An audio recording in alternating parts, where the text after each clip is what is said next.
Welcome to actually I want to start off with Go Sharks. How many people are Sharks fans, I mean, I assume everybody's going to be watching the game all the way through, so, Oh, Go Warriors, too, Anyhow, good evening. Thanks for coming out tonight, and welcome to the District 9 Candidate Forum. And it's being sponsored by, there's a new group being organized, as you can see, it's the D9 Leadership Group. And everybody be watching your accounts for Nextdoor and stuff like that. We'll announce the rolling out of the leadership group in the next month or so. And we'll be looking for all the neighborhood associations to join in with us.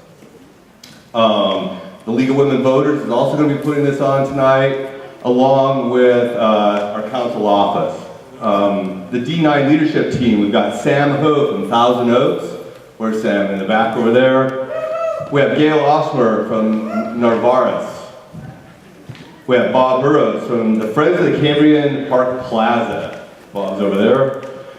Rudy Flores from Deanza Park. Rudy's over here. Perfect. Dave Knowles, just saw him walk in from Erickson. He's over there. And we also have Pinehurst and Cambrian Community Council.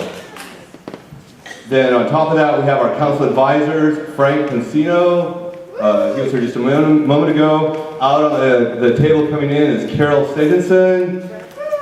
United, UNSCC, who helps organize all of the associations and bring us together. We have Ken Kelly, who's also part of that group, and Ken's in the back over there. And then Ed Rass, he's the one setting up all of our speakers and sound system tonight. Then I sit on the Neighborhood Commission, which actually represents the associations, the different associations for District 9.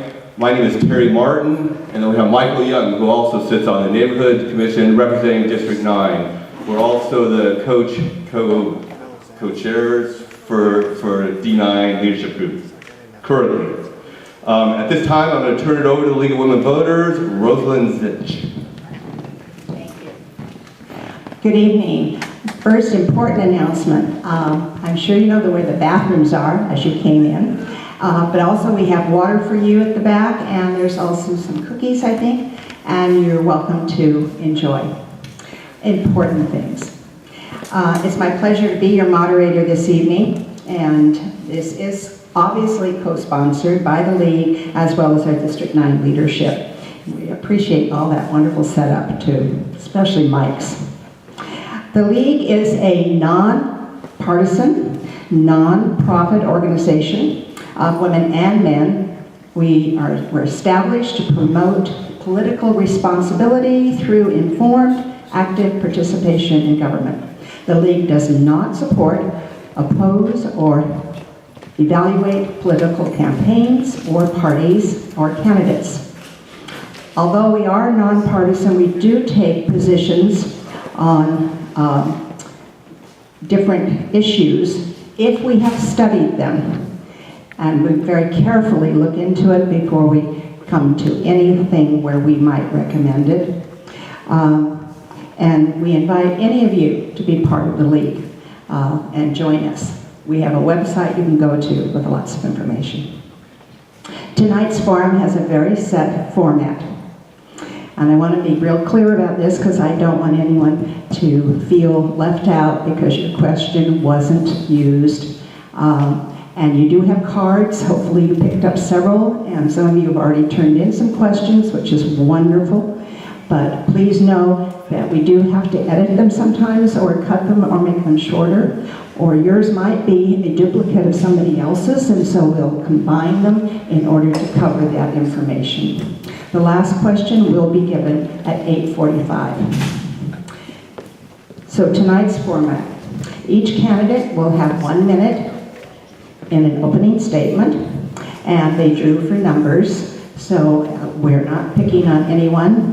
It's based on the number that they drew in terms of who goes first, etc. The candidates will respond to the question from our audience. The questions will have been reviewed by our members sitting at the table over here. Please know that written questions are sorted as I said, to eliminate duplicates and to broaden the field in which we want them to answer questions. And due to the time limitations, we may not get to everyone's question. But do feel free to stay after and discuss your issues with the candidates. I'm sure they would be happy to talk with you.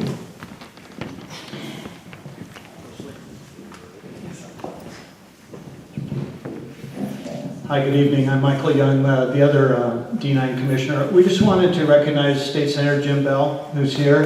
Thank you, Senator Bell, for being here.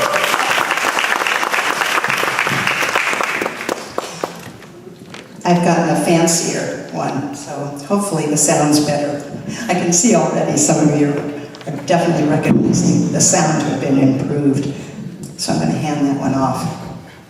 And I love the fact that a chord. Excellent. There's also 30 seconds for a closing statement, which each of the candidates will have that opportunity. And they also each have one of these cards. So if they want to do a rebuttal, they get one opportunity for rebuttal during this forum, and they can use their rebuttal card anytime they'd like for 30 seconds. But they only have one.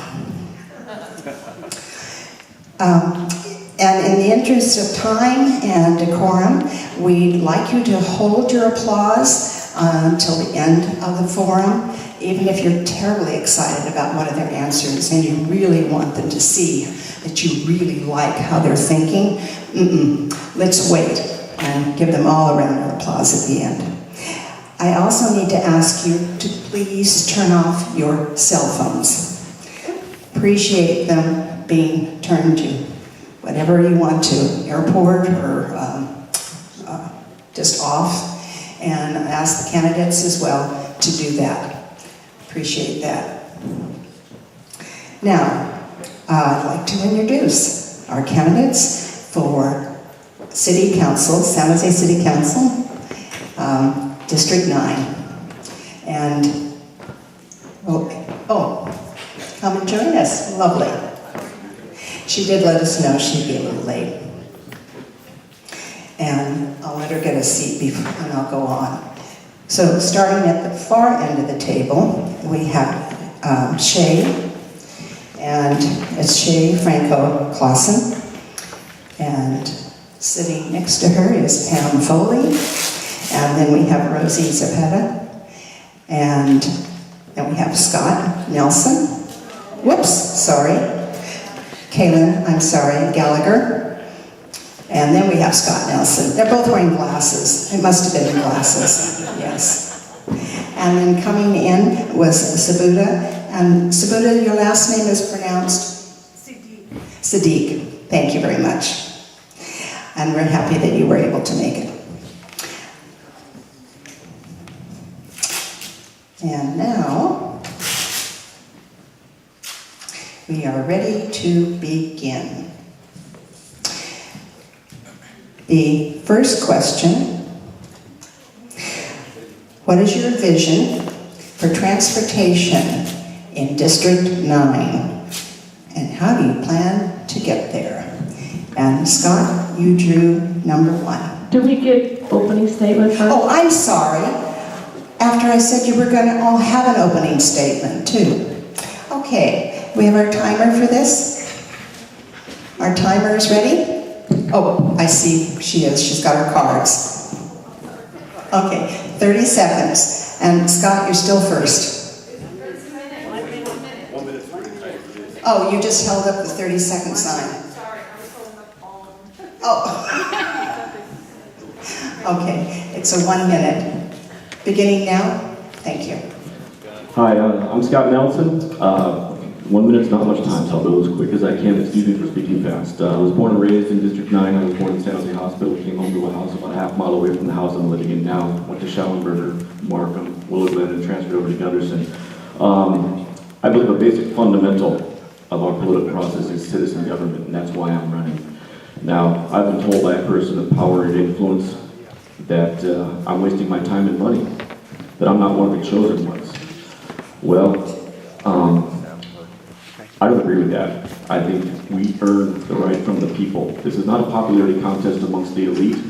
This is something we prove to you. We represent you, not the elite.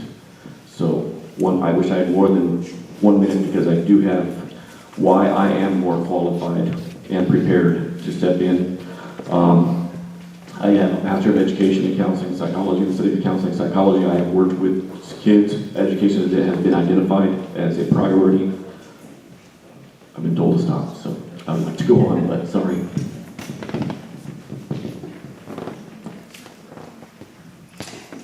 Caleb? Hi everyone, my name is Kalen Gallagher. I'm running for City Council because I think San Jose is broken. And I think it's showing up in a lot of different ways, from core city services that aren't functioning at the level that we deserve, to some of the larger issues that will dictate the future of this valley, housing, transportation, etc. I'm also running because I think D9 is left out of some of the bigger discussions, and we don't have we could use a stronger voice at the table. I'm running on my experience. I'm a former teacher. I started my career as a middle school teacher in East San Jose. I left to build a tech startup for teachers and for kids that grew really quickly, and I learned a lot during the process. And then I ran for school board. In 2012, I realized that our school district was not producing results that our kids deserve. I decided to run to try to fix that. Linda Goitia and I won in that election. We got a couple incumbents out, we got in, and we've been really trying to drive different results for kids in our community. I want to take that same spirit of innovation and change to City Hall and represent you and try to fix some of the things that are broken with San Jose. Thank you. Thank you. Rosie? Our homes and streets need to feel safe for our residents at all times of the day. Our children and our seniors deserve better. In 2015, I came home and I was being burglarized. Almost a year to the day, in 2016, my car was gone. Public safety is a pressing issue in our neighborhoods and my top priority. I'm a 43-year resident of San Jose, the product of a working class family. I'm a former teacher and currently a small business owner. For the last 12 years, I've dedicated myself to girls and women in the areas of STEM education and small business development. For this, I was given a 2016 Women of Influence Award by the Silicon Valley Business Journal. I'm a leader who is not afraid to stand up for what is right.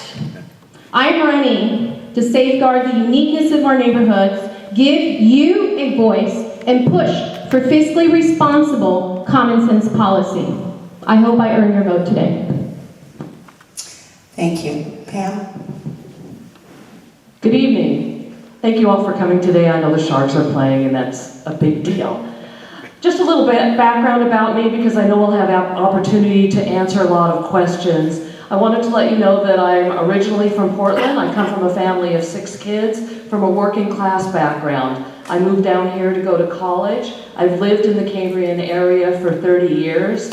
I've been married for 35 years this year. Can you imagine that? My daughter went to Willow Glen Middle School, Willow Glen High School. My husband is a product of Willow Glen schools as well. I run a small business, a small mortgage company. It's a family business, and what's important about being a small business owner is I have staff who work for me, I know how to make payroll, and I want to take those skills to City Hall. Additionally, I'm on the school board for San Jose Unified School District. I've been elected four times to the school board, and I've served as school board president 3 times. I look forward to answering any questions that you have. Thank you. Shay, thank you. Well, good evening, and thank you for having me. I'm honored to be here. My name is Shay Franco-Clausen, and I'm a mother of 5, and I was actually raised in this area as well as raising my children before I left on a nice little promotion that I got that brought me right back here to the place where I call home. I'm currently the Director of Development for an organization called Silicon Valley Faces. Prior to that, I worked for the state of California in education policy, and before that I worked for tech, also in education, and I currently serve as the Vice Chair of the Commission on the Status of Women for the last 4 years and on the state rep, as well as human trafficking, San Jose Evergreen Bond Oversight Committee, and many other boards. The reason I'm running is because I believe that unique perspective that I have and serving in so many different capacities throughout San Jose gives me a very different lens having school-age children married to a police officer and serve so many different areas of our community. I just think that right now we need some common sense solutions, and I feel with my experience I can bring that. Thank you. Thank you. Sweetie. Thank you for coming. Thank you for coming. My name is Sabuhi Siddiq, and I live in District 9 for the last 25 years. And I have had the honor of serving the community for more than 15 years. Currently, I am president of Pinehurst Residents Association, where I live in. I'm an elected delegate of Assembly District 28, in which District 9 is. I'm chair in Human Relations Commission in Santa Clara County, and I run a food pantry for 6 years. And in these capacities, I was able to see the issues firsthand people face in this community. And their stories and their struggles motivated me to run for District 9. And I want to be the voice for those people living in District 9 and in the city of San Jose. Thank you. Thank you. I'd like to remind you about the cards. We will have somebody pick them up, so if you have a card, a question you want to write, just hold it up and someone will come and get it. Thank you. And now we'll go to the questions. Sorry I jumped the gun there.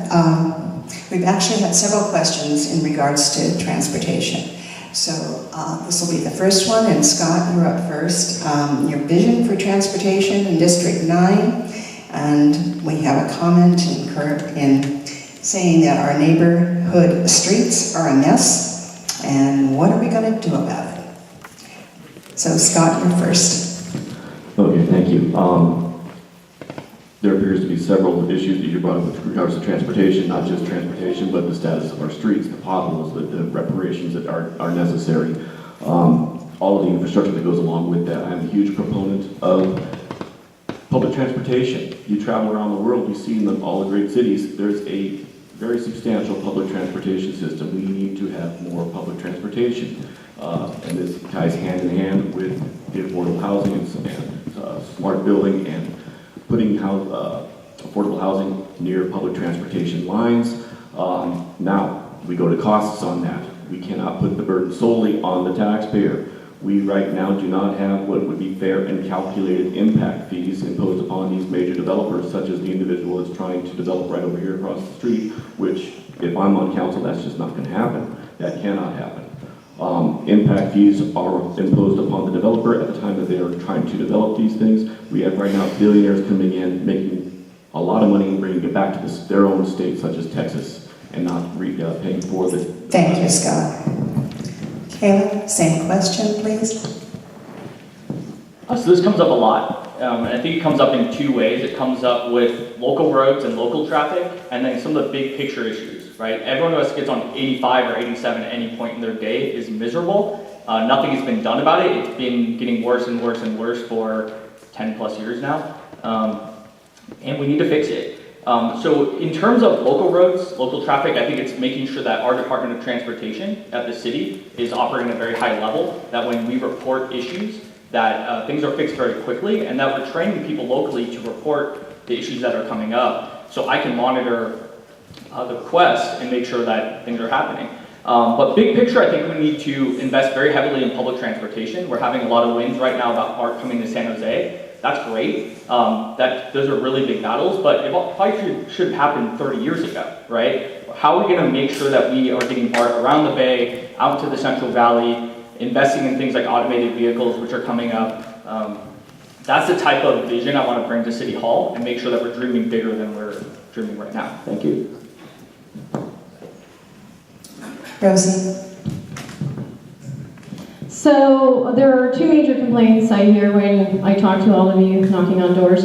And number one is our roads. And I actually, drove outside of our district to other parts of the city. And it's pretty much the responsibility of the city, number one, to take care of infrastructure. So if we can't take care of our own roads as they exist right now, then why are we looking then to create major density, number one? Number two, I think going back to, the 85 and nothing has been done, VTA is known, it's a Valley Transportation Agency. I'm not sure why we don't have buses that pick people up at key locations like Camden and Union and drop them off at key locations at some of the major companies. And I think part of that is just that our institutions don't work collectively. And I would like to bring that sense of collaboration and true vision to City Council. And Pam, thank you. Transportation and the condition of our roads is something that I hear about on a regular basis. Our roads are filled with potholes, and money should be set aside to fill our potholes and fix our roads. Unfortunately, the general fund has to be used to fund pension and other general fund services that are taken out of the general fund, and potholes don't get filled. So any additional taxes are not going to the potholes where they should be going. Transportation is another issue. Transportation is a regional issue. It's not a City of San Jose issue. It's something that we need to work with VTA and the Metropolitan Transportation Board to make sure that we have enough bus lines servicing us properly in the right areas at the right times. A lot of our companies do have buses that take them up to their high-tech area, but that isn't how people really always want to get to work. They want to have some flexibility. So we need to make our roads a little bit better, and we really need to worry about traffic mitigation with all development. Thank you. Shay? Oh, we have someone who'd like to use the rebuttal card?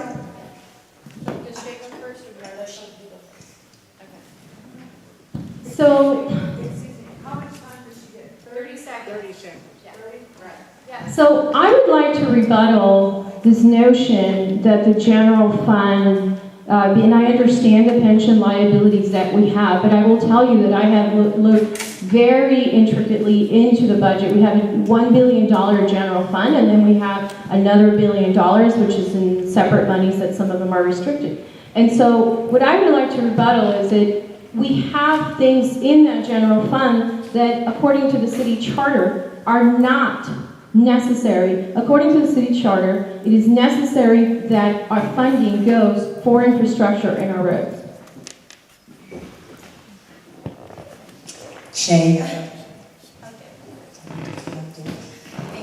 Well, actually, Senator Jim Bell's here, and I know that he passed a couple of bills that were going to increase some money for our transportation issues. Someone who's really big about making sure we have the infrastructure. I actually caught all the buses here. How many of you caught the buses here since you're longtime residents? 4 or 5 of us. I've caught every bus to get down to wherever I needed to go because I didn't have a car. And I can tell you right now, the Google buses do come here. But the other part of that is the companies that everyone in this area they're transporting on our freeways too. The thing is, we have Google coming downtown and Apple. Why don't we talk to them about having the Googlers and Applers that live here work in the local offices? That would take about 15,000 people off the road and maybe give them eco passes so they can get to and from work, less time on traffic, and more time with their families. If we don't talk about and condition the community to take public transportation, people are still going to buy cars. So I think it's more than just saying we need it. We need to talk to the community about the best bus system that we need and what's going to be good for everyone. Thank you. And Sidoti?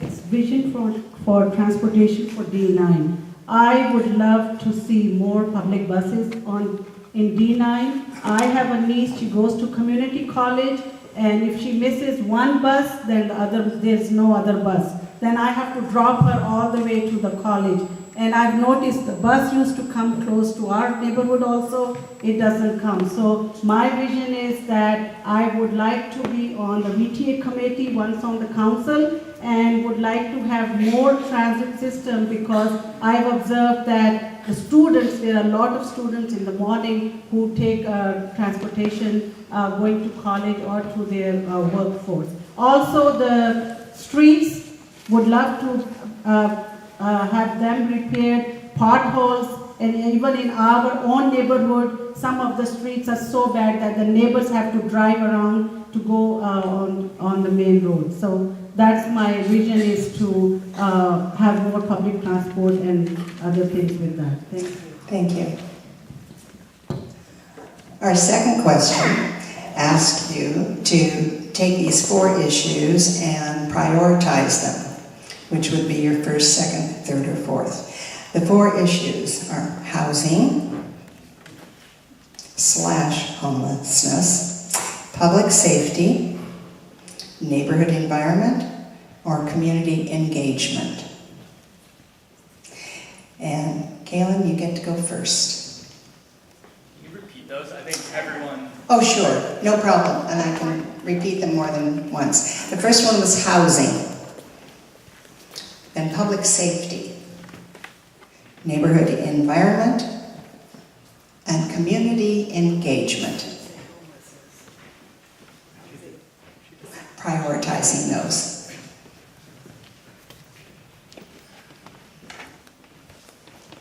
They're all important, obviously, especially to the person who wrote the question. All right, so like you said, they're all really important.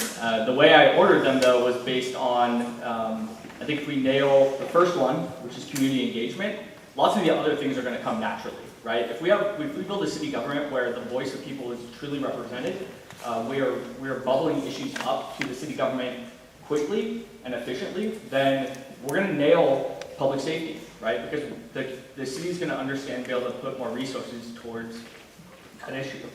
Excuse me, I get a little sick. So public safety is number 2, housing and homelessness is number 3, number 4 is neighborhood environment.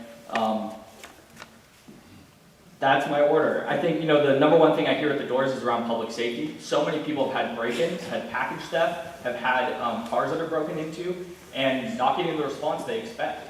We're surrounded by cities like Los Gatos and Campbell who have nailed it, and I think criminals know that, so more and more people are coming to Cambrian Park. We need to fix this, and it's going to be the top priority if I get into office, outside of community engagement. Thank you.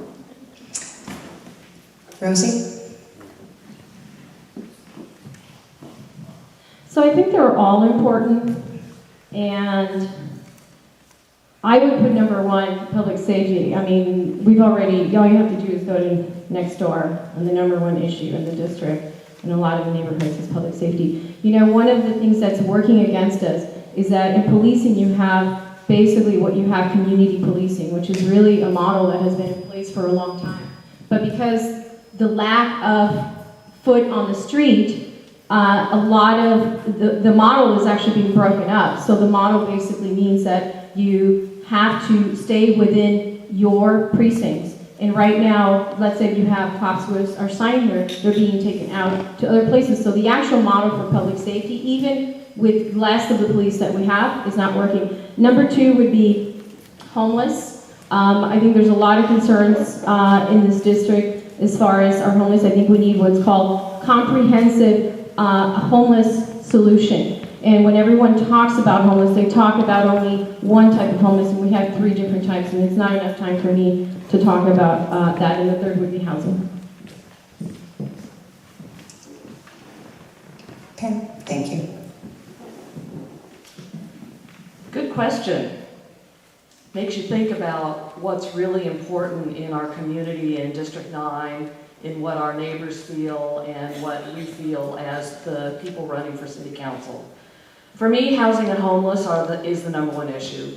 Housing is critical. We don't have enough of it. It's as evidenced by the high cost of housing. Every day you look in the paper and there's a story about the housing crisis that we face. So I have to put housing and homelessness together because they go together, and that's number 1. Number 2 is community engagement. That's really, really important. When you're dealing with housing issues and homeless issues, community engagement will help you resolve that and get buy-in from the community and acceptance and awareness and a sense that you're listening to the community. So the words that you say and the way that we as leaders lead with them is very important with the community, followed by public safety and neighborhood environment. Thank you. Shane? So I'm going to go ahead and say that public safety is number 1 because public safety also goes into homelessness neighborhood environment and community engagement. We all are on Nextdoor. I think our kids are now starting to get on Nextdoor. And hearing about all the things that are happening in our community, it's just lack of police presence in the community is true. I mean, we all know that. However, homelessness is a public safety issue. Being married to an officer, I can tell you, I hear the stories every single day. They can't serve people that have mental health issues because they have nowhere to go. We close Agnes and we haven't come up with a solution where we're going to put people with disabilities, and now we couple it with addiction and lack of opportunities, and that is a public safety issue. So housing, of course we need housing. We're trying every day to come up with housing solutions, but it's going to take a little bit longer. But I'm going to agree with Pam when it says if we talk to the community, get buy-in, instead of just telling you what we're going to do, maybe we can come up with better solutions that we're not going to keep having meetings about over and over again. And I think that would increase our neighborhood environment. Thank you. Subhuti? So my number one would be homelessness and housing crisis. And I feel that we have to show some compassion to the homeless people, and we are all one paycheck away to become homeless. The system, our economic system is like that. But I would also say second is community engagement, because we have to stay connected. Nextdoor is the best thing, but there are other ways the neighbors can stay connected. It's like having ice cream social, national night out. And public safety is it goes with my community engagement, also the neighborhood, because we need more police force, but I believe that if the neighbors are engaged with each other, that helps a great. And there are social media, Nextdoor, as well as Facebook page, and meeting, they have a garage sale. It's a good idea to stay in touch with each other. Thank you. Scott? Okay, thank you. They're all so closely intertwined and interrelated that it's difficult to separate them. Number one has got to be, I agree with Kayla, commitment to community engagement. There's enough psych theory and social psych theory to indicate that the commitment to the community will help improve all these other issues. I'm speaking quickly, I'm sorry, but I want to get all this in.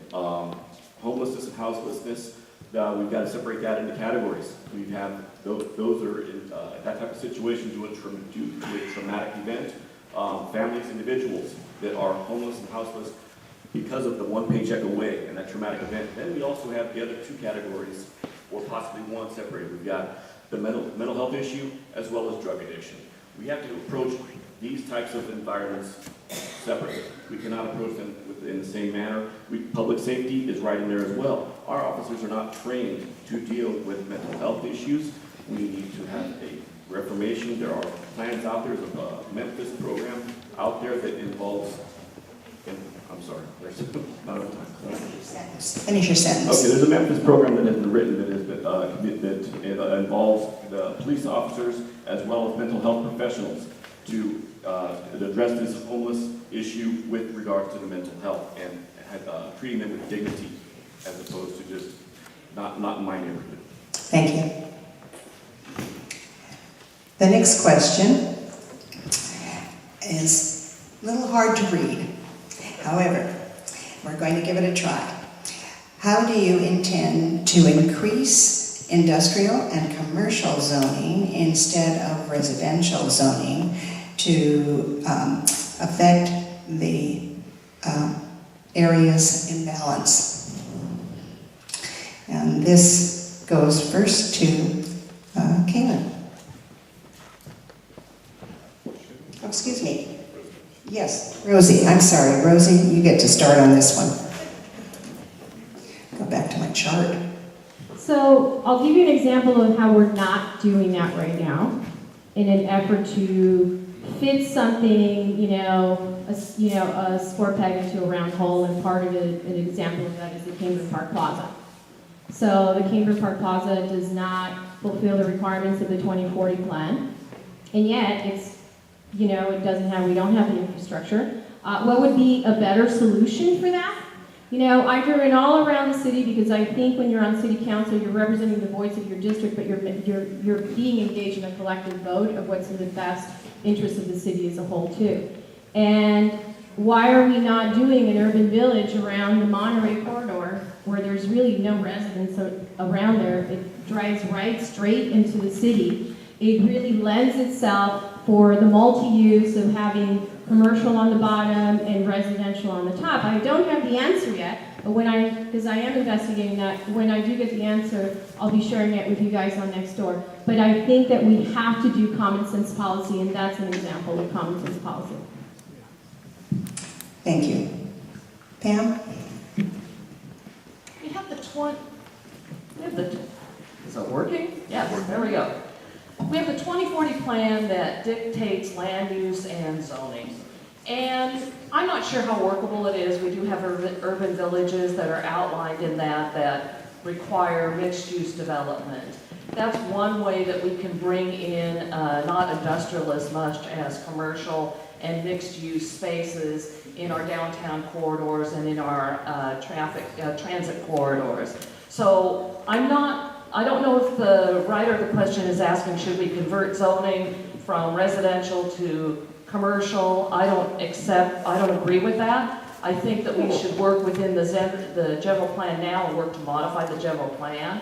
Urban villages, I'm not a huge fan of because of some of the restrictive development that's required in those. But we do need to do more development for housing and commercial and make those live-work spaces. Thank you. Shay? It was a kind of a little bit of a confusing question, but I'm going to do my best. I think that some of the zoning issues in our 2040 plan and our general plan now, of course, it all needs tweak. That's why we're having lots of meetings about what's happening across the street. Back to the community engagement, if we talk to the community, I think everyone here has an idea what they'd like to see there. Community investment. Instead of letting developers come in here and tell us what they're going to build, we should find developers that are going to build what we need around our communities. And that is, especially across the street, I mean, what is needed? Because I think the question is for District 9, am I right?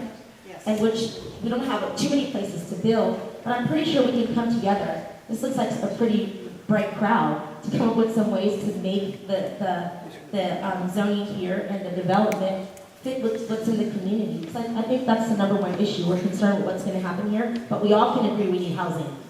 But we also need to start utilizing our workforce here, our local, our kids. That way we're not having to look for additional housing because they already live here. Thank you, Shay.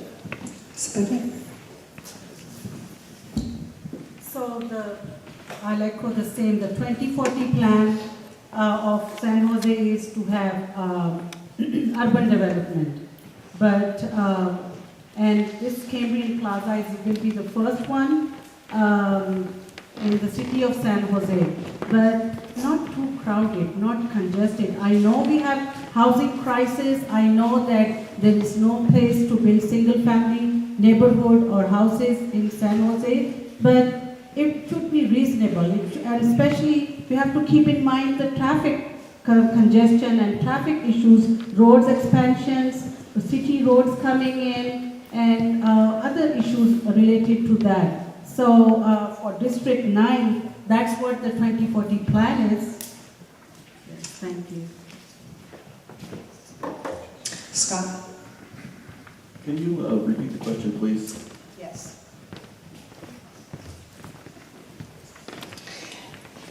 How do you intend to increase industrial and commercial zoning instead of residential zoning to direct the cities in balance? And I think they're referring to our region here. Okay, that's somewhat contradictory to what we've been discussing with regards to the homeless and houseless issue and affordable housing, but I will do my best to answer that question specifically. It's coming from a different point of view. Exactly, absolutely. Now, we've done that right here where we are right now. This used to be a school. A zoning variance was required to turn this into residential, commercial, and nothing was done for the traffic. So we've got to be really smart about what we're doing as far as when we consider zoning variances and changing zoning, we have got to be smart about it, because look what's happened here. You can't get from here to 17 in less than 20 minutes on certain times of day. Now, mixed use, Pam brought up mixed use development. That's another consideration. Do we have the opportunity to do that in District 9? There are some areas, yes. Now we do have to consider more high-density housing, or affordable housing, but it's got to be near transportation corridors. We can't be where there's not a transportation corridor. We have to consider transportation. All these things have to be considered together. Thank you. And Kayla. Yes, I read this question a little differently. What I heard was speaking about the fact that we have more people living here than we do have people during the day that are working. And I see it as a budget health question, right? As a school board member, that's something we have to think about a lot. Linda and I have spent many a day talking about how do we make sure we keep the lights on? How do we make sure that we can afford to pay people to live here, given the cost of living? How do we deal with the increase of pension costs that are coming up? And we've done a pretty good job. We're a AAA rated bond district. It's very rare in California. And it's, there's been some levers that we've pulled to promote the health of the budget. In San Jose, it means getting more jobs. It means attracting more startups. And where do you put them? You put them downtown. You don't put them here at Cambrian Park Plaza. You use downtown for what it is. It's a job center. It needs to be a job center. We need to get more jobs there so people don't have to commute up north for 3 hours back and forth every day. And that we have the money to pay for things like police officers and the services that we want. Thank you. Thank you all. What is interesting is we actually have 6 questions, all in regards directly to Cambrian Park Plaza and whether the urban village is a done deal. And they all want to know exactly what you're doing about it. I'm going to give you each, let's give them just 20 seconds, or yes, on this one, because I'd like you just specifically to say, Cambrian Park Plaza, your feelings. And we'll just go right down the table, okay? Yes, right down the table. This is called a quickie. Quick answer? Quick answer, yes, because we were just talking about these issues. Yes. So I have been attending from the day one, 2.5 years ago, the meetings about Cambrian Park Plaza. What I feel that at this time, the community needs to sit with the developers and talk to them about reducing their 7 stories, 4 stories, 1 hotel. In the beginning, they started with 1 hotel, 6 stories. So it's time to negotiate with them, and I request them to please make it less congested. Thank you. The current proposal for Cambrian Park Plaza is far overreaching. It does not take into consideration the needs, wants, or concerns of the community. The community was not even considered. Because it's an unincorporated area of San Jose, apparently you were not given the right to have a say. Now, when I was the meetings that I've been to, the one meeting specifically that I was at with regards to when the city was here, I asked the city representatives, what is the current zoning? Nobody could answer that question for me. It's far overreaching what is being proposed. Sorry, thank you very much. So it's a bad plan, and it's a symptom of San Jose not doing development in the right way and in the modern way that most cities have moved to. I think we need to first kill the idea, get the votes on the council to end it, start over, and then secondly, as a council member, reform how we develop property, because this is not going to be the last big piece of land that we develop in District 9 or in San Jose. We need to do it in a radically different way than we're doing it now, so we get the input of the community up front. Thank before you. making decisions. Thank you.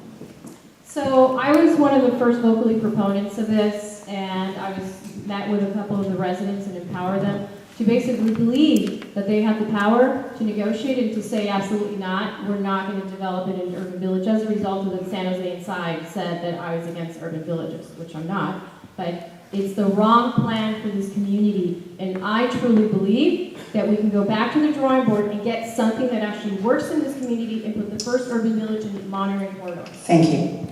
Pam?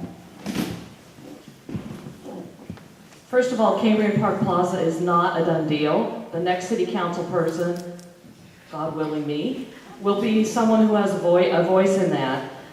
It should fit into the neighborhood, number one. We should engage the community and have a real honest and serious discussion about what the community needs and wants and will use. I'd love to see a focus on small business and lower density. Thank you. Shay? It just doesn't make sense right now. And I think the community has spoke up. Everyone here has an idea. Visit your local city council member today and talk about the solutions. It's very common sense, and I believe when your representatives are here now, you can discuss that with them. But I would definitely get community oversight of any development that's going to happen, so we can always have within our community what we desire. Thank you. I hope that addressed the 6 of you who gave me that question. Next question. And this one will be starting with Pam. What do we do to catch up the percentage of low-income housing built in San Jose?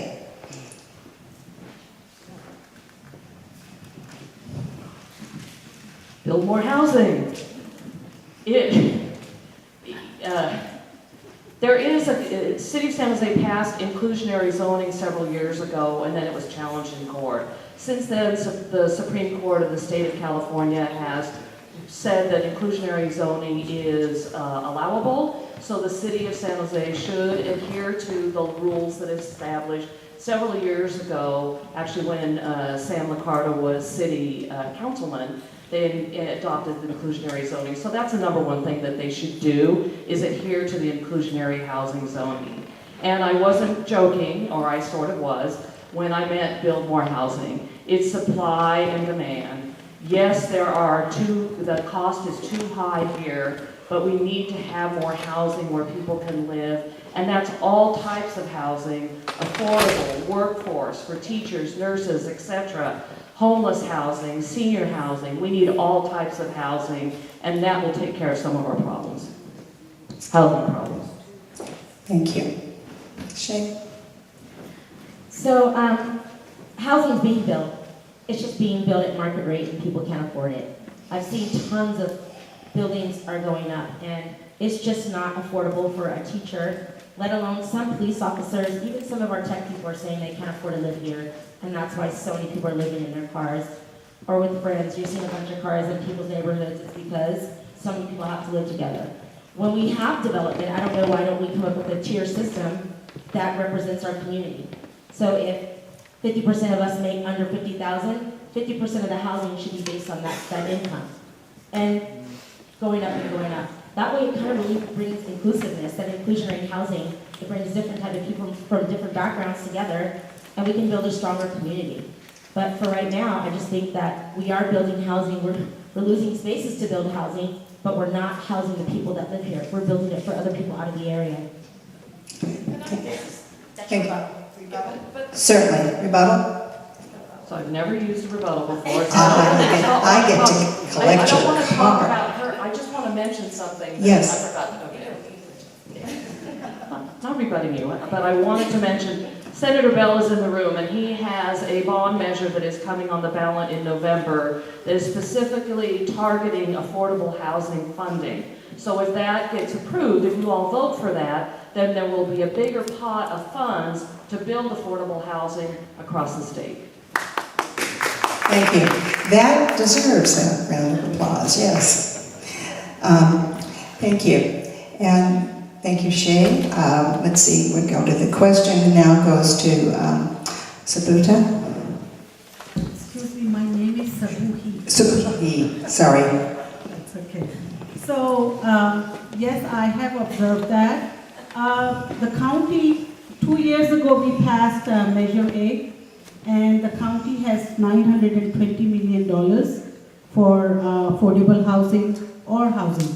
And I think when given an opportunity, I would love to work with the county and with the profit and agencies who work for affordable housing and for others to start using that money.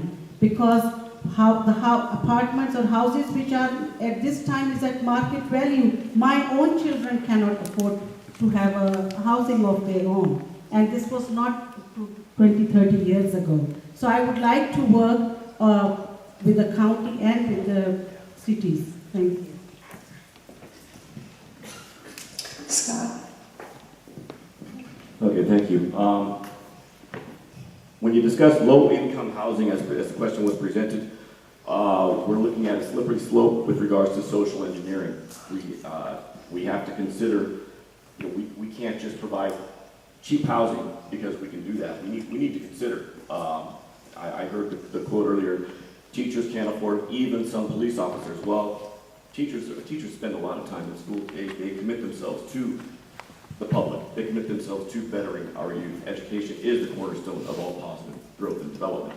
So we need to consider raising the incomes for these people that are the public servants. High-density housing, very important, but it has to be built near transportation corridors. High-density housing is going to be more affordable. Once again, though, all of these things come together: high-density housing, the transportation, the public safety, the impact fees that are imposed upon these developers. The argument against impact fees is that developers will not want to come and develop in the Silicon Valley. I don't think that's going to be a concern. Thank you. Rebuttal? I forgot to mention one thing is that regarding affordable housing and housing in general, this is the issue.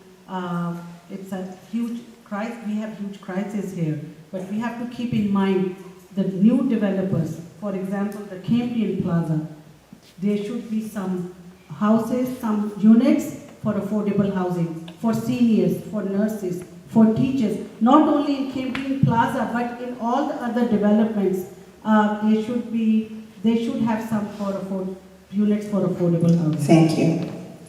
Keelan?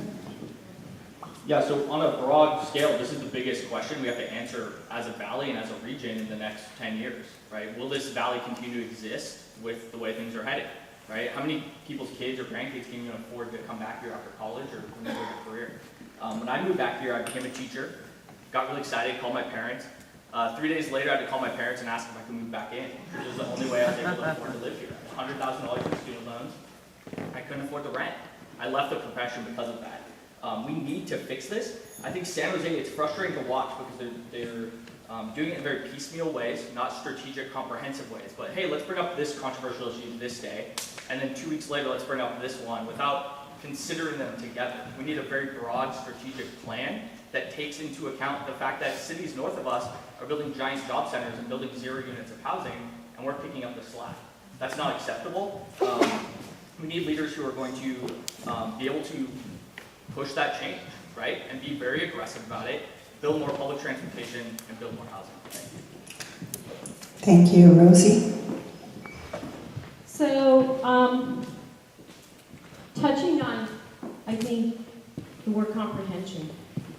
I think, for example, the Silicon Valley Leadership Group published in 2016 that of all the housing that was actually constructed that year, it was all luxury, right? So, I'm going to explain this in as simple as I can with the time that I have. So, according to the Association of Realtors, it costs right now to build a one-bedroom, let's say $700 to $800 a square foot. If we want affordable housing, then we have to, and if we're going to lower impact fees, which I think you have to because you don't want developers to go and build somewhere else, which they're doing right now in Hollister and Madera, is that if we're going to lower that, then we have to get something in return. There's 2 tall buildings that are going on that are being constructed downtown. And I'm pretty sure most of those are going to be luxury. Here's a perfect example of non-comprehensive. So the Winchester, there's a developer in Winchester that's basically got a $35 million abatement, and we got nothing. Time. Thank you. Yes, thank you. Let's go to a different look at our candidates. We have 2 questions that are very similar. Both of them are thanking you for running and congratulating you for being a candidate. One of them says that they'd like to know what you have learned about yourself during this and why you think think you'll make a difference. And they actually want you to be honest. And Pam, you're up first on this. Oh, excuse me, it's Shay's up first. Yes.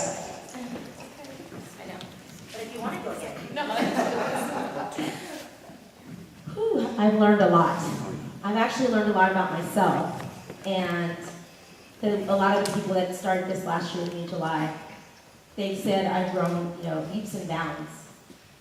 I feel like I've taken a lot more time to understand, especially not just from my lens, but from your lens. Knocking on doors will humble you. It will humble you. It's the scariest thing to knock on someone's door in their space and ask questions about what they care about while they're cooking dinner, feeding kids, doing homework. But I sat there and I became extremely patient with my 5 kids. I tried to practice it at home. And it really has, I'm a patient person, but it taught me to be even more patient. And how I feel that it would be good for me to run a city council member is because I'm gonna have to have patience with people's anger, like in all the meetings we go to. I'm gonna have to represent everyone, even if they don't like me.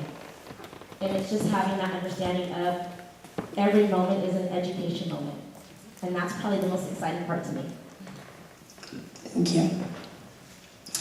And now, Sabuti. Yes, he. Sabuhi. So what I learned about myself is that when I believe I can do something, I put my heart and soul in it. And this is something is new for me, but going door to door, I learned that it's different kind of people. Neighbors have issues that they talk to me about, and it's a good learning process and also listening process for me, that I listen what are the issues neighbors are facing and how welcome they are when they see me on the door knocking or ringing the bell. And how can I make a difference? My 17 years of volunteer experience gives me an opportunity to serve more to the community. This is a way of giving back to the community, because when we moved here, we had $700 in our pocket and we had no place to live. So this is a humble experience, and I feel I'm one of you all. Thank you. Okay, what have I learned about myself?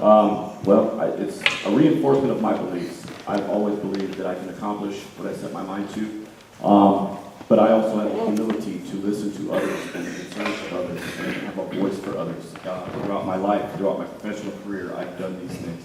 I was a 2-time national collegiate boxing champion. It takes commitment to achieve that. I've also been an organizer and negotiator for organized labor. It was absolutely needed. I was actually threatened. My life was threatened, and I stood strong in that and continue to support the organized labor. I will always support the rank and file. How will I make a difference? I can't be bought. I am self-funding.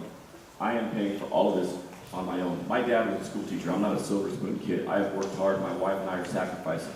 I cannot be bought. I'm going to represent the people that I represent and be their voice at City Council. I'm going to say no to big developers like across the street. Thank you. Thank you. Ken? This is my 3rd election. So one thing that I learned early on in 2012 when I was running for school board is that I actually really love knocking doors and talking to people and getting to understand the issues at a deeper level than you would in any other medium. But I think within this race, what I learned is that I think I have a distinct voice that, or I just see things a little bit differently than a lot of candidates in San Jose. Because historically, the path to victory has been, hey, go cozy up with one of these 2 big special interests, right? You might know who they are because you're about to get their mailers in the next 3 weeks. Do what they say, and they'll spend $250,000 on your behalf, right? That's been the deal. And I decided I didn't want to participate in that. And I knew that was risky. I knew I might lose because of it, but I don't care. Right? At the end of the day, if I lose, I get to stay on the school board. I'm comfortable with that. Life is short, and I just want to do it the right way. Why do I think I can make a difference? I think it's because I've been able to do it as a school board member. We took a district that was historically very, very dysfunctional, underperforming, and we have helped turn it around. The numbers are showing it, opportunities for kids are showing it, and I think it's about building those teams that can produce change. Thank you. Thank you. Rosie? So, I have to tell you that this is the hardest thing I've ever done. But the part that I love the most is knocking on doors. What makes it hard is, for the first time I was an athlete in high school, I have a Jesuit education, I'm a go-getter, and for the first time I think I felt that, you don't belong to a political clique. Who are you? Where the hell did you come from? Including people asking me to leave the race, which I will not. And I'm very, fortunate that I have a great family. My family has been here since the 70s. We all live 5 minutes literally away from each other. And anytime that I'm not having a good day, I go and I talk to my father. My father reminds me, remember that you're doing this for us, and you're doing it for the residents of San Jose, so that we have a safer and more affordable San Jose. Thank you. Pam? Interesting question. What have I learned about myself? Well, it turns out I actually love meeting you at the door. I love when you ask me the most controversial, difficult question, and I have to try to figure out, what is my position on that? Where do I go to get more information? I truly love that. I come from a sales background. I'm in the mortgage business, so I'm constantly selling a borrower on an interest rate or trying to find the best product for them. So I'm in sales, that's my background. When I go to the door, I feel myself turning on my personality and being able to be a relaxed, calm person, meeting a neighbor and finding out what your issues are, which are really very similar to my issues. So I found out I really like knocking on doors, and this is my 5th election, the first one by 112 votes. So I also learned that my first time walking, you win by 112 votes. How can I make a difference? Just really quickly, I know I'm over time. By bringing groups together. I do that all the time in my business. I do it in every walk of life. I will bring divergent groups together and come to a point that everyone is happy with the Thank you, solution. Pam. Shay? Oh, okay. I can answer it again. Oh, no, you did a beautiful job. Thank you so much. Yes. So everybody did answer that one. Okay, lovely. I'm going to my other chart. Yes. This one, quick yes or no. We put in a lot of bike lanes in this city. Yes or no? You ride a bike? And start at this end and just say yes or no. No. Yes. Sometimes. I need to start writing about it. My husband rides to the office. I walk. I drive. I ride twice a week to my work. I work a mile away from my house. Okay. I'm just curious about the use of our wonderful bike lanes. Do you have a pet? And you can tell us its name and what type it is. So I don't have any pet. No pets, thank you. Yes, we have a pet. He is a yellow lab. His name is Kahukea Kauili, which means priest of white lightning. We call him Kea. And he's a 10-month-old, 80-pound lab that's still growing in the lab. So my family has a dog, which I'm going to count, also a yellow lab. And her name is Rubicon. She's 10 years old. Her birthday was 2 weeks ago. And she's a spoiled brat. So in 2010, I lost a child, and the biggest blessing to me was, I have 2 pets, but the biggest blessing was my toy poodle, Mimi, who, I don't know how she reads my mind. She has 6 names, and she really answers to all of them. Mimi, Mimuchka, Mimers, Mama, Meme. And my other pet is Stella, who I named after a streetcar named Desire, and I do the Stella, and she comes. It's always been my husband's passion to have a koi pond. So a couple of years ago, we installed a koi pond in our backyard. So we raise koi fish. So I have, names, I don't know. you don't know their names? No. How many are there? There's 6. They have names. They're actually very smart. They are named, I don't know. He knows. So I have 2 cats, Jojo and Chloe, which we got at the farmer's market. Somebody was dumping them. And, you know, I wasn't going to take them until I asked for how old were they. And they're like, oh, they were born a couple weeks ago. I was like, oh, when? They're like, on January 26th. I'm like, oh, we'll take them. That's my birthday. So those are my 2 babies. Great, thank you. We do have a wonderful humane society in our city. It does a great job with our pets. Okay, now back to serious stuff. We have a question here in regards to sanctuary. And the writer would like to know if you would be in favor of putting a sanctuary city policy on a citywide ballot. And we start again with Scott. Sanctuary city policy on a citywide ballot, I believe, would be, it would have no effect whatsoever. The court just ruled, I believe, day before yesterday with regards to the DACA decision that there is nothing unconstitutional about it. That's at the federal level, so if we're going to contemplate that in any way, shape, or form, it would have no impact. I've worked with DACA students. You know, a sanctuary city, if there's an illegal immigrant breaking the law, the illegal immigrant will suffer the consequences. The same as if you or I break the law, you or I will suffer the consequences. DACA, Dreamers, sanctuary cities, that is intended for people that earn and deserve it. It has its right place. As I said, I've worked with students. I've seen the fear in their face after this last election, presidential election, and I've listened to the stories and concerns, and it's heartbreaking at times to have as a child be afraid to come to school. So, I'm out of time. Thank you. So immigration in this country is very frustrating, right? Because there's clearly a lot of issues. Our federal government is so dysfunctional that they haven't fixed it. They haven't fixed it in the past 20 years. On one side, there's a party that wants absolutely no border security, right? This is oversimplifying, obviously. And then there's one who wants to round a bunch of people up and send them back, right? And then cities are, how do we operate within this world?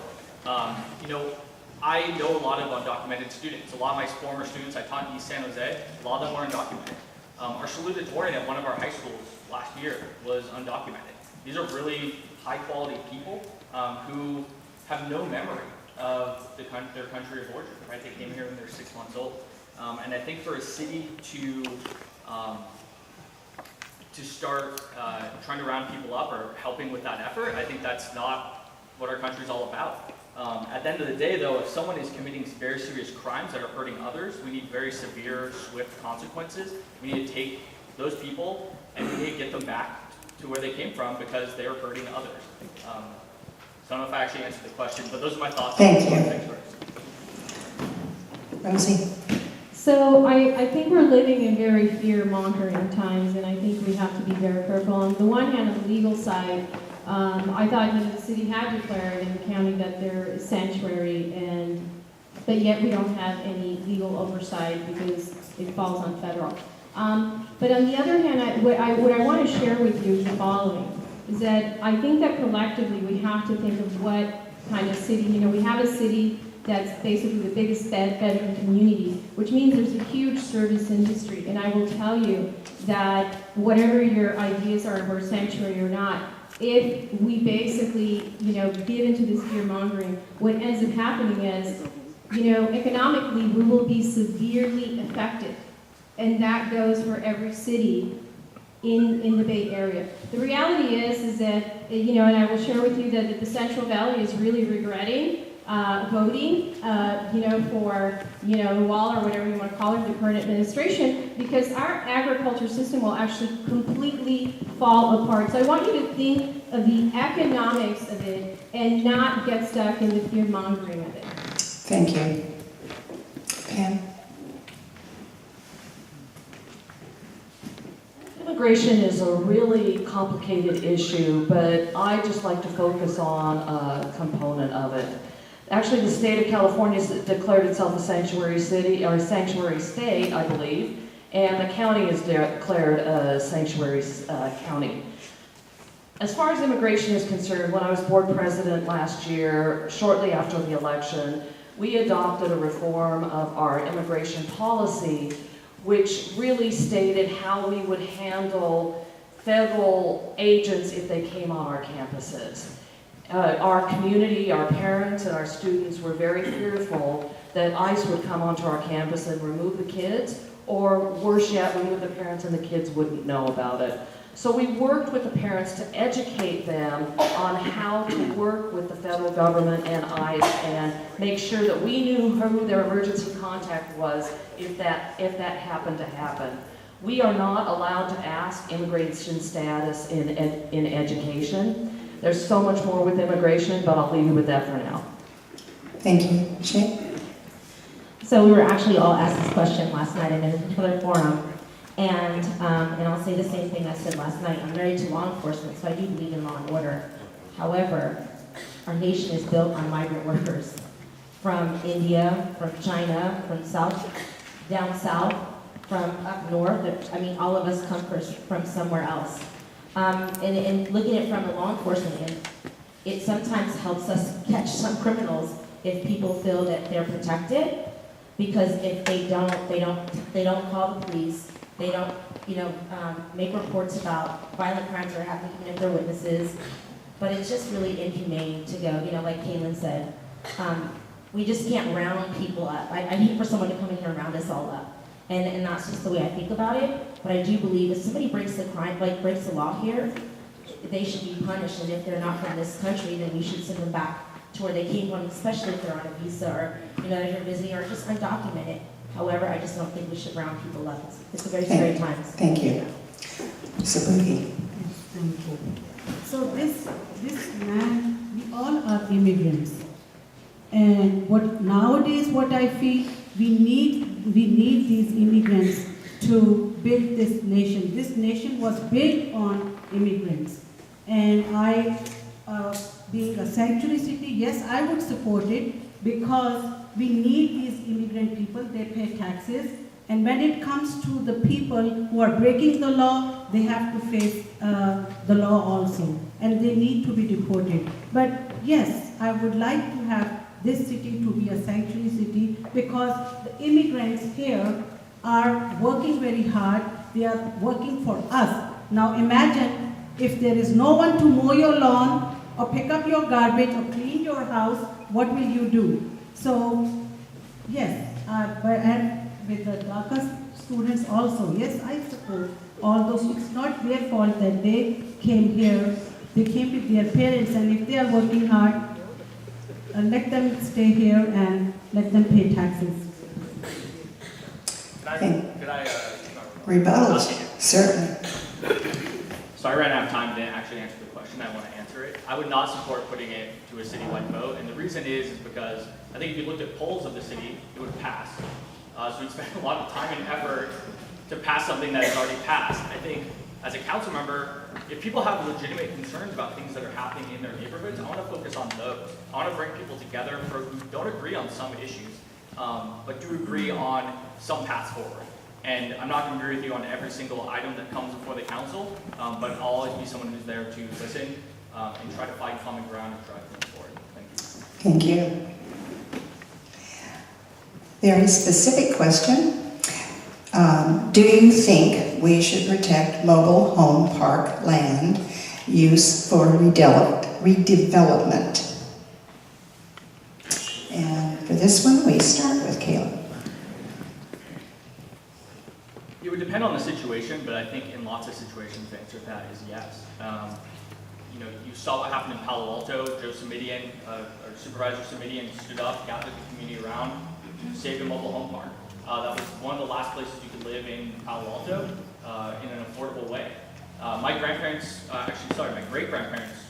lived in District 9, but when they got too old to kind of keep the house going, they moved into a mobile home park, and that was the place they lived until they passed away.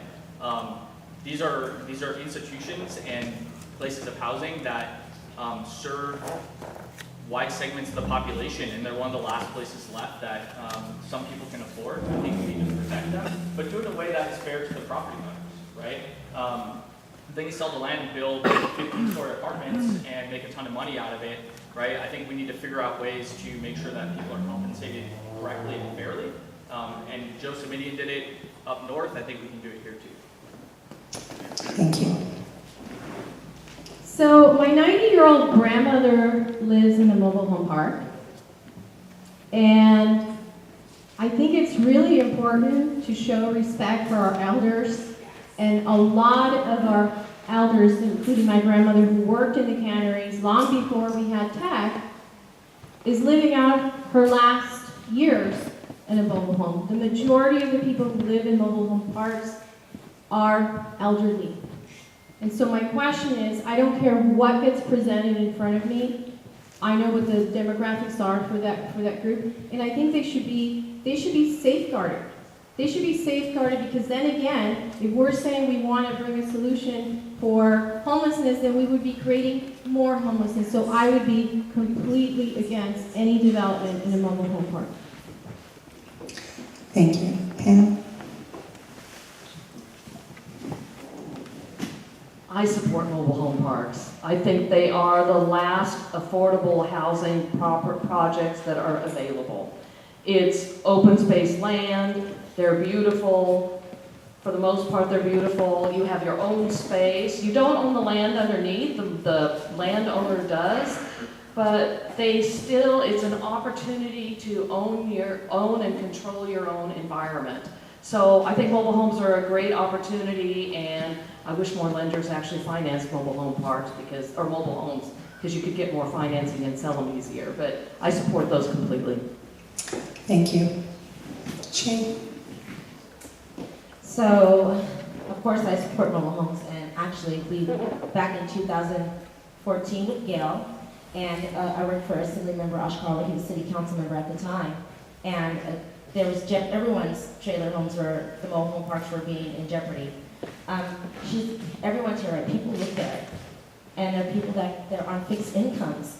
And who wants to increase homelessness with our elderly population that's already, facing issues with the rent increases, facing homelessness? I think the mobile home parks they kind of give San Jose like an additional spark, in my opinion. And I wouldn't dare challenge or do anything against removing them, and I would stand up to make sure we protect them.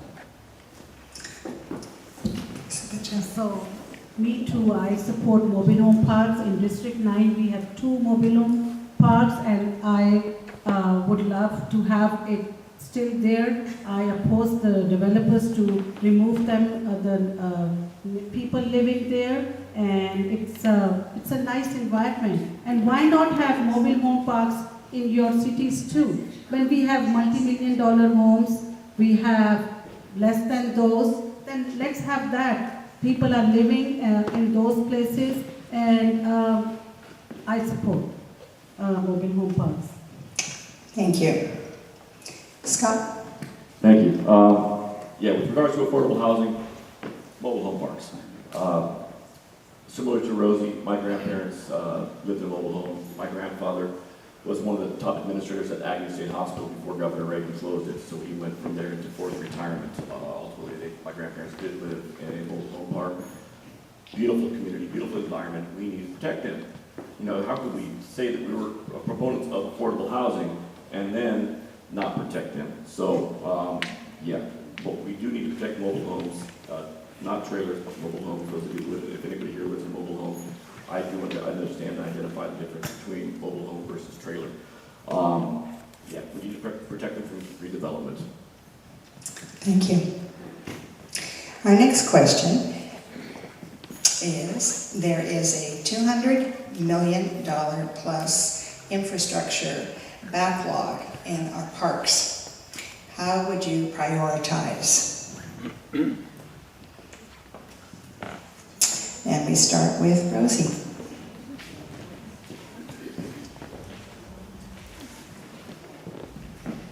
So I think this is where we start with the community, and it's not that hard to really get input from the district to prioritize, what things are we going to focus on. Obviously, when you have a backlog and you're missing funds, you don't have the funds that you actually need, and so I think this is where it's very important to get the input from the district. One of the things I realized from the district is that you'll have on the other side, you'll have Volta, and then you have Kimber Park, and then you have some of the other neighborhoods. And I would like to bring this district together and to really make sure that these neighborhood associations are actually working together, that they know who they are, and that they're not longer in their silos. So I think it really starts with community and deciding, what we're gonna concentrate on with limited funds. Thank you. Could you repeat the question for me, please? Sure. This is specifically regards to parks. And it says there is a $200 million plus infrastructure backlog in our parks. How would you prioritize? Excuse me. Very interesting question. And I'm grappling with which direction to go with the question. Fixing our parks and maintaining our parks is very important to the improving and creating a quality of life within the city of San Jose. So we must prioritize our parks, and we must prioritize those improvements to our parks. But where to begin? Anything that is a safety issue, we must prioritize first. We also must make sure that we fund and keep our bathrooms and facilities clean and well maintained, because we want people to go use our open spaces and our park facilities.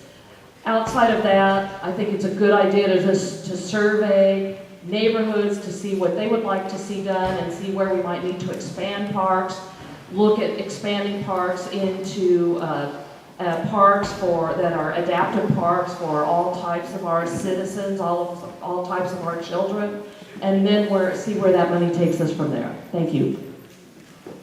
Thank you. Shay? So parks are my favorite place in the world with my 5 kids.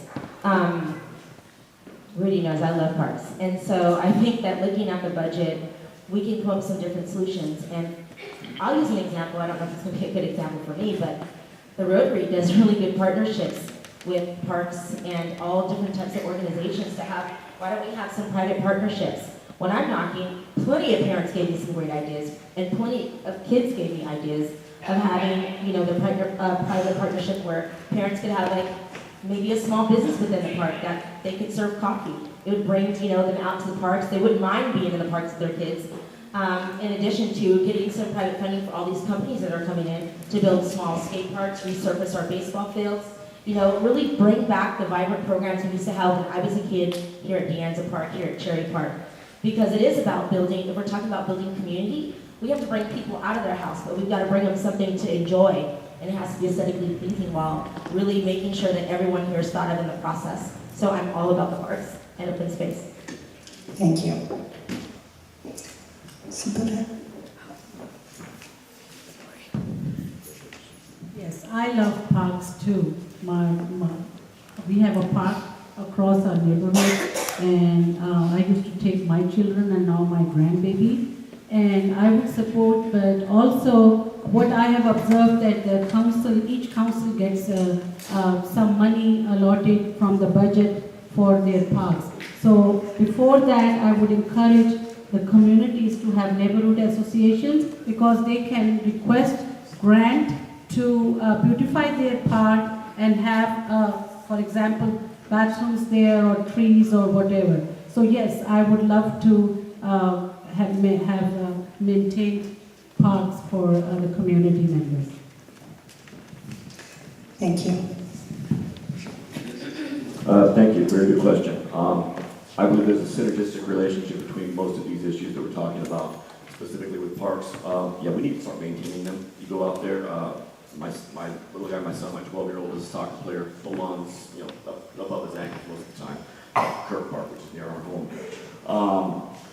We need to provide opportunities and resources for our youth. Once again, education is the cornerstone, providing parks that are available, funding our Parks and Recreation Department, funding our Police Activities League, getting these kids introduced to police officers in a positive sense, as opposed to the answers I get when I ask students, what's your first emotion when you see a police officer? Fear is the #1 response. That shouldn't be the case. We need to fund Parks and Rec, which includes having an opportunity for police activities leagues to come in, so the initial relationship is a positive one. They don't see a police officer as someone they need to be afraid of, but they see that person as someone that they can learn something from. Once again, synergistic relationship between Parks and Rec, Police Activities League, improvement in the community involvement. Yeah, we do need to consider improving our resources and opportunities for our youth through Parks and Rec. Thank you. Kayla? Yeah, so San Jose is the capital of innovation for the world, and these are the parks we have currently, right? I think there's a disconnect between the parks people expect and the parks we're getting right now. And I think, you know, as a school board member, that's been a big part of the work that Linda and I and the other board members have done, is how do we raise the level of expectations and then actually get there, right? I see it kind of as two different things. One, there's a lot of low-hanging fruit. There's this basketball court in one of the parks in our district. I'm not going to name it, so I don't get anyone in trouble, but there's been a broken basketball hoop there for 2 years. I know it's been reported, because I've talked to neighbors who have reported it. No one's come out and fixed it, right? I think as a council member, my job would be, okay, I'm just going to buy the thing on Amazon and go fix it myself. I mean, the city can't do it, right? We need that type of level of detail to get to the level of expectations we have. And then big picture, we need to think about how we funding our parks in a way that meets the community's expectations. Do we want bathrooms in every single park? If so, what does it take to get there? Do we want more local ownership, like they have in Erickson? They do a really good job of planting trees and doing different things. What's it going to take to get there? Those are the types of questions I'd ask to help us get better parks. Thank you. Thank you. We've had 2 people asking the same question, so this is what it is. If elected, how will you support rent control? Oh, sorry. I was gonna rebuttal. Oh, yes, certainly. I'm sorry. And it's not to Caitlin, but you can go to the parks now and fix that basketball hoop. We live in the parks currently. Like, this guy tried to get me to adopt another park, and I'm like, I already own Parker Creek. You know, our family is already invested in making sure that we're a part of the open space. We don't have to wait till we're elected, because we're all not going to make it.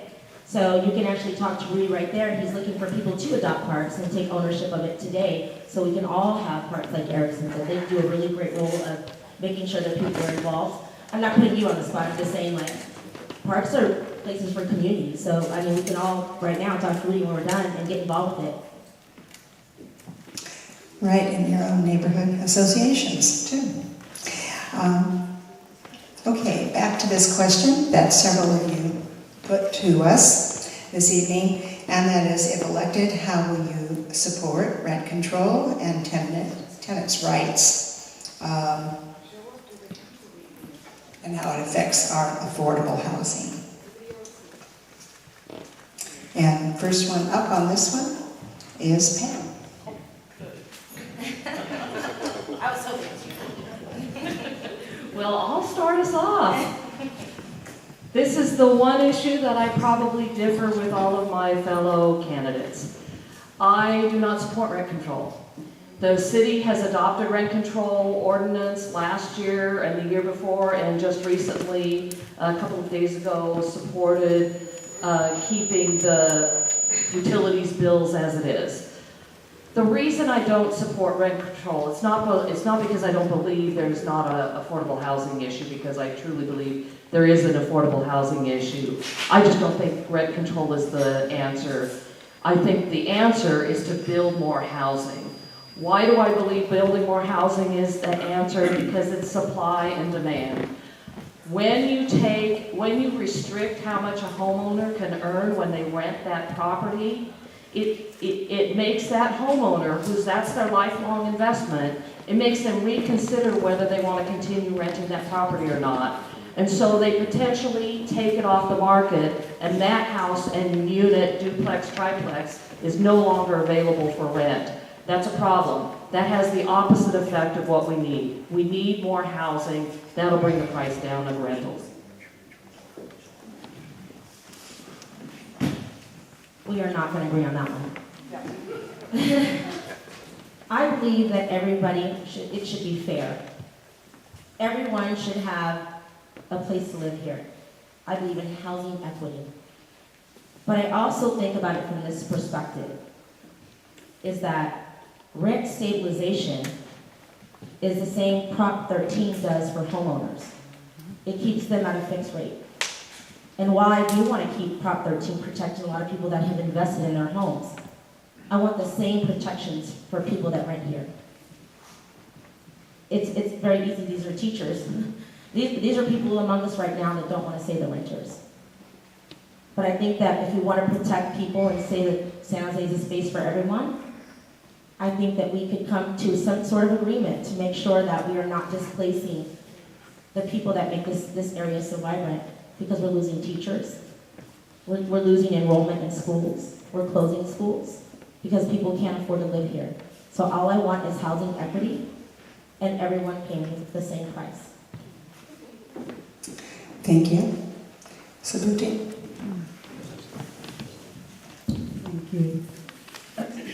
Regarding rent control, 3 days ago, Tuesday, I believe, I support rent control, but my reservation is why the apartment buildings which were built before 1979. 1979 and 2018, there's a huge difference. In 20 years, did we believe that San Jose will become so expensive?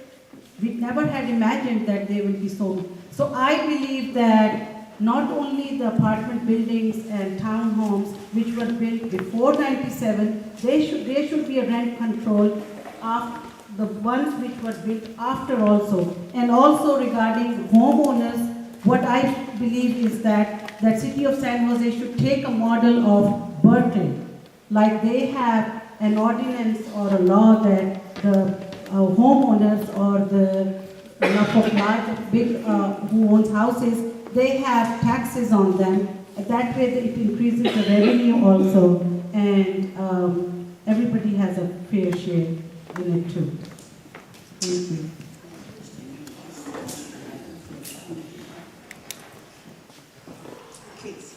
Thank you. Well, before I provide any definitive response, I would have to do a lot more research than what I've done on this, but I will give you some of my first impressions and my first thoughts. When you impose a rent control type situation, quite often you look around the nation, it results in a slumlord type of situation where you have homes that are dilapidated and falling apart. You also have to look at right now, we've got in some areas a 35% renter market. So you've got big corporations coming in, buying these single-family homes, turning them into rental. It's big business. So we've got to look at that versus the family investment. You know, as I said earlier, my dad was a public school teacher. There's no way we could afford to live, or he could afford to live in the house that he lives in, nor could I afford to live in the house that I live in if my family didn't get those houses back in the 70s and 80s. So, do I believe in rent control? Not necessarily. I do believe we need more affordable housing. We need to provide opportunities for public servants such as teachers, such as police officers, fire, and so on to be able to afford. We need to incentivize types of lending opportunities, and there are programs where they can be done, implemented to do that. Once again, not enough time to go into that. Sorry. Thank you. Kayla? So like I said, I think this is the biggest issue we need to solve. How do we house people? How do we continue to be a valley where people can come and innovate and build new opportunities for others? And I think you're starting to see where the trap that we get into, right? It's people going to camps, right? Oh, I'm really into rent control. It's the best thing ever. It's the solution, right? And then you have the supply and demand side that's like, no, we actually just need to build twice as much housing. But if you look at cities that actually solve this, they do three things. One, they massively invest in public transportation so people can spread out. Two, they build a lot more housing around that public transportation in a dense way, and it upgrades the roads and everything, so there's, traffic's not a factor. And then three, you need to have some sort of below market options for people who can't afford while you're catching up, right? The market is gonna drive lower rents, but you need to have protections in place so you don't end up with drastic increases at the end of the year, right, when your lease is up. And then lastly, I think we need to stop the bad actors north of us who are creating lots of jobs and not creating enough housing. I'm out of time. So my parents raised 4 children, making $40,000. And the only reason that they were able to do that was because we've always owned, they started buying, within 3 years of buying our first home, they bought a duplex, and then the following year they bought another property. I'm middle of the road on this. I think this is where I'm going to bring up common sense policies. I think that the narrative around this is putting the burden on the small, like my parents, my dad's 70 years old, the small person, adding to their income with a couple of properties that they have. And in the meantime, the multinationals or people or the companies that own or corporations that own a lot of properties are being basically benefiting from this. So I think for the small-time landlord, I think we need to have one type of policy, and for corporations and multinationals or organizations that run apartment houses, that we need to have a different policy, and they would need rent control. Thank you. I apologize to those of you who submitted questions that we did not get to, but we're going to call it an evening here, and I would like to thank all of you for coming out. Like to thank the entire panel. I think we're an extraordinary district to have this many people running for the City Council, representing such a diverse group, and I think a round of applause for the entire panel.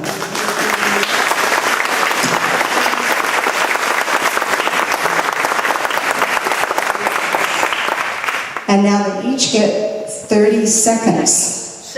Somebody just said 30 minutes, and I said, I don't think so.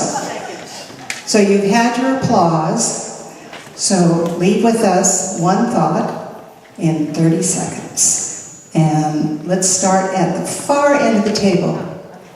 Yes, thank you.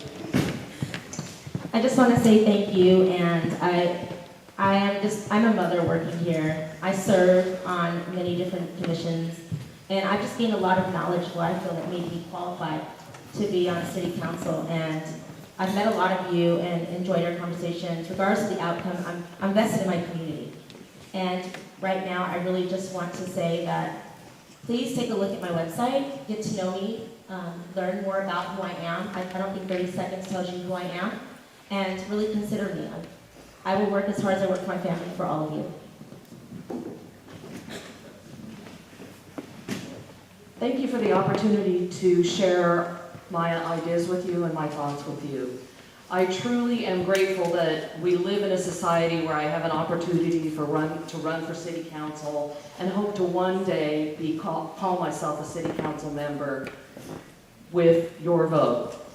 I'd like to say I will impose the way that I look at issues on the school board level is that I weigh out all sides of the issue and then make a decision for the best interest of our children. Those are my customers in the case of a school district. In the case of a school board or a city issue, it will be what is in the best interest of Cambrian or what is in the best interest of the city. Thank you. So I am new. I don't belong to a political clique. I want to represent your voice. I want this to be our voice. My campaign is free of developers, free of corporate, and free of special interest money. And I think the next 4 years are crucial. And I think they're going to be crucial, and you need someone to be in that position to really understand budgets, really understands on the one hand, how do you create more income for the city, and at the same time, how do you safeguard and protect the people who've already built the city? So I will push for fiscally responsible, common sense policy, and I kindly ask for your vote. Thank you. So like I said at the beginning, I think San Jose is broken in a lot of ways. We're the capital of innovation for the world. We have a city government that is not meeting our expectations. And I think this election is going to come down to experience. Who has the experience of getting into government and creating drastic change? That's what I feel I've done on the school board the last 5 years with the help of a lot of people in this room. I'm hoping I can do that for the next 4 years as your city council member. A lot of the things that we're seeing are ridiculous. Some of them just need a little twist to get it right. And I'm committed to not taking money from special interests, from developers, from businesses, because I want to represent you, not be a puppet for someone else. Thank you. Thank you. Once again, my name is Scott Nelson. I was born and raised here. This valley means everything to me. My dad used to pick cotton and prunes out in the Cupertino area before he moved into the Willow Glen area. I come from a family of public servants. As I said, my dad was a teacher for 43 years. My grandfather worked for the state. He worked for Agnew State Hospital when Governor Reagan closed it. At one point in time in my life, I was a single father with full legal and physical custody of my son. That's when I was a graduate student. I made it work. Education is a priority to me. I have pursued it. I disseminate it. I work with kids. Education is the cornerstone of positive development.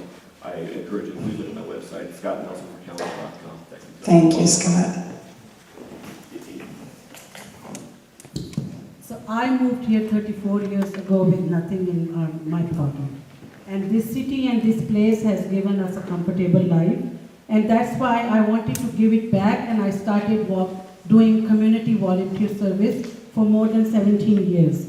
And this is my way of saying thank you and giving back to you. And I believe that my volunteer experience and my knowledge will uniquely qualify me to be the voice for District 9. And want to thank you, and please go on sabuisiddiq.com campaign page, and would love to have your support. Thank you. Thank you. This forum has been designed to impart information about all of the candidates for you. You are the voter. It is up to you. That's how democratic government works. It depends on informed and active participation. We hope that the insights you've gained this evening with our candidates will help you in that decision. Please use Voters Edge, which the league sponsors. That will give you some details, and if you don't remember where you're going to vote, or you haven't registered to get it sent in the mail, you'll find it on Voters Edge. Very easy site to use on the web. And please vote on June 5th. I know the candidates would all appreciate it. And thank you so much for coming. And our other host. Thank you so much for being here tonight. I wanted to do just a few closing remarks, and I'm going to turn it over to our council member. Don Rocha is here, and he's going to finish up. So first of all, I'd like to thank the candidates. These folks not only were here tonight, but they're putting in a lot of time and effort to run for the city council, and that's pretty awesome. Secondly, I'd like to thank all of you. The fact that all of you came out on a Thursday night when you probably had kids with homework or other things you could do is awesome. So thank you. I'd also like to thank the members of the District 9 leadership group that Terry introduced earlier. They were here at 5:30 setting up this room, and so thank you to all of you. I want to put in a plug for our District 9 leadership group. And I want to thank Councilmember Rocha because he was the driving force behind this. He got Terry and I together earlier this year. We identified a group of community leaders, got them together. Councilmember Rocha has supported us with staff, with funding, and I'm very excited about the leadership group. The intent of the leadership group is to allow all of you to have better liaison, better communication with our council member, with our current council member and our future council member. So we're very excited about it. As Terry mentioned, we're going to be rolling it out in the next month or so.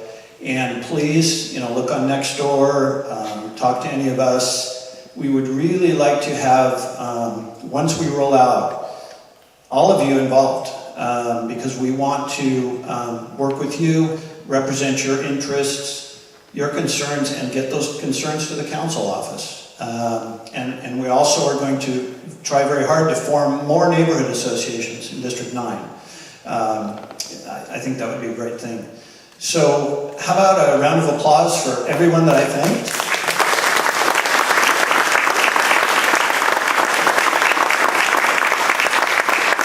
Thank you, and I'll turn it over to Councilmember Rocha. As he comes up, or wherever he is, oh, he's behind me. Oh, God, Tom.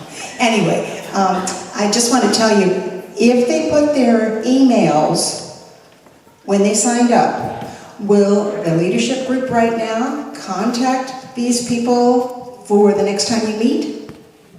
Yes. Okay, all right. So if you signed in and put your email out there, then you will be getting contacted. All right, gentlemen, great. Don?